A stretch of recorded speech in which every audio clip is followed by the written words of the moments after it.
Greetings YouTube. I'd have done this video a bit sooner, but it's been so hot here in Britain for me. It's been too hot for me to want to turn all my electric stuff on, the console, my PC, my recording equipment, everything. So I didn't turn any of it on. But here I am now. Now, I will say up front that the first Final Fantasy game I ever played was actually 15. Then I played the remake of 7 Part 1. So I'm not exactly a Final Fantasy expert. I just want to make that very plain at the start. Now, if you've paid any attention to Final Fantasy 16 news lately, you may know a couple of things already, in which case feel free to tune this next bit out. First, the game is much more action-focused than your traditional Final Fantasy game. Like 15, 16 has you swinging your sword, dodging attacks, executing counters, that sort of thing. Which I'm certain will horrify some traditionalists who remember the older games being turn-based.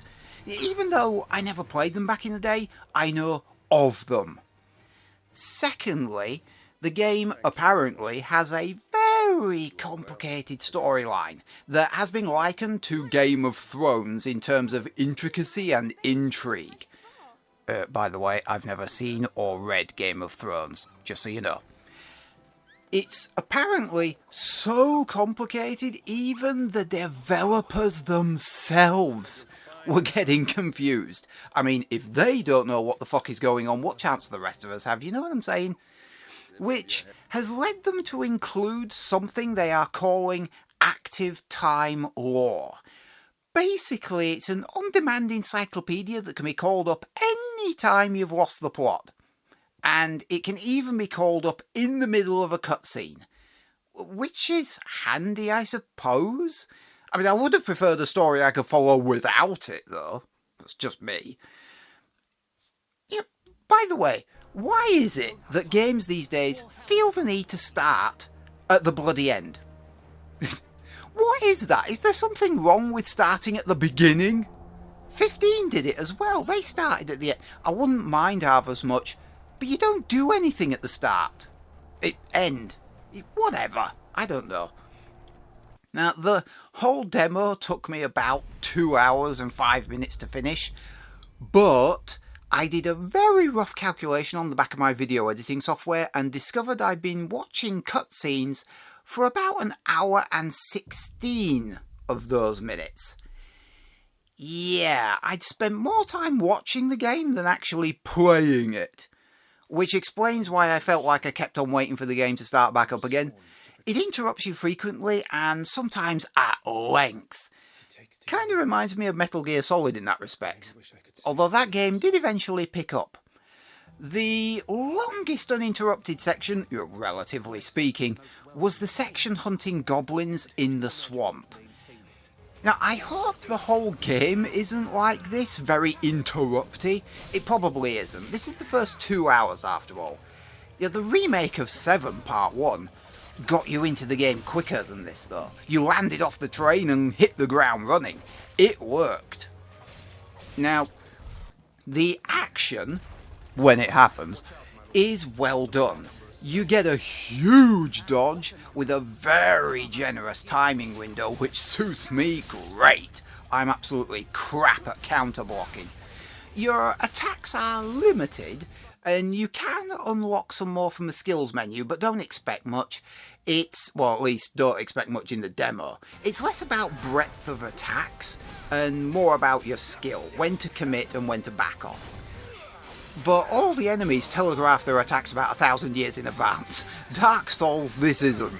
The only way you're going to die in the demo is if you put down the controller. Now, you do have magic as well, like in the other Final Fantasy games, at least the ones that I've played.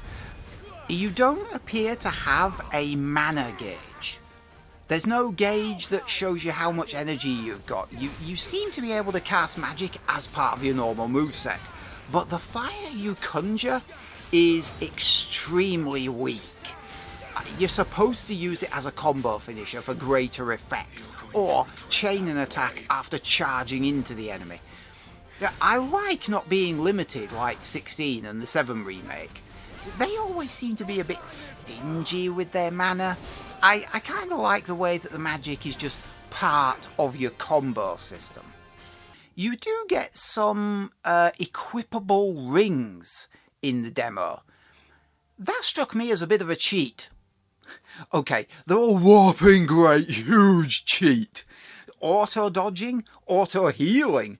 I'm surprised there isn't one for auto-fighting, honestly. I didn't use any of them. And that, by the way, was a very good call not to use them. I don't want the sections I was allowed to play sodding played for me. Thank you very much. There's a map. You can fast travel to different places, or at least all 3 of them in the demo. The final game isn't going to be open world, but you will be able to return to old areas afterwards for farming and side quests. Also, apparently, there are no hidden locations to find, meaning people who obsessively comb through the entire map looking for stuff, like me, don't have to. And, okay, can I ask, who is this? And while we're on the subject, who is this, or this? And who are these people? Or these ones? Or this, or this? Or this, or this, or this? Or you get the fucking point. Look, I know, it's only the start, and I know it's only a demo, but fuck. There's no point pretending all this is terribly important and has huge gravitas when I don't know who anybody is. It just comes off as terrible. Forgive me for forgetting about the encyclopedia in the middle of a cutscene, but I was too busy trying to play a fucking game. Ugh. Also, did they rip this scene directly from Lord of the Rings? I think they did. It's obviously a lot of setup for what is supposed to be a complex story. I would have preferred more gameplay with emphasis on the play, but what do you want for free? If I wasn't focused more these days on playing smaller indie titles and waiting for price drops on the bigger stuff, I'd probably pick this up on launch day, but I'm not, so I won't.